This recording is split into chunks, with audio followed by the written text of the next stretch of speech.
তো hello everyone, কেমন আছো তোমরা? আশা করছি খুব ভালো আছো। তো আমি অনেক ভালো আছি। তো গাইস, এই যে আমার পাশে যে দেখতে পাচ্ছ, তো ও আমার দিদি হয়। তো দিদি আর জামাইবু মিলে গরমের ছুটি কাটাতে আসছে আমাদের বাড়িতে।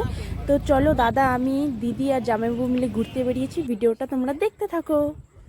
তো গাইস, মা বলেছিল বেশি দূরে যাবি না, সন্ধ্যার আগে ঘরে ঢুকবি। তো সেই কারণে বেশি দূর যাইনি, সিটি সেন্টারে গিয়েছিলাম। তো খিলাড়ি খাওয়া। তো গাইস, আমরা সিটি সেন্টারে নিউমোর থেকে খেয়ে নিই প্রথমে চিকেন 65, আর তারপরে চলে যায় একটা ধাবাতে। তো ধাবাতে গিয়ে কাকুটা পেঁয়াজ কাটছিল, আমরা বিরিয়ানি অর্ডার করেছিলাম, তো পেঁয়াজ কাটছিল আর সেই ঝাঁসটা আমার চোখে এসে লাগছিল। তো দিদি আর এখানে আমি মিলে একটু পোস্ট দিই, তারপরে চলে আসে আমাদের বিরিয়ানি। তো আমরা জানতাম না বিরিয়ানিটা এতই ফালতু হবে। তো আমরা প্রথমে খাওয়া স্টার্ট করি। তো খেতে খেতে বুঝতে পারি এত বিচ্ছিরি বিরিয়ানি, কি বলবো, মনে হয় বাসি বিরিয়ানি ছিল।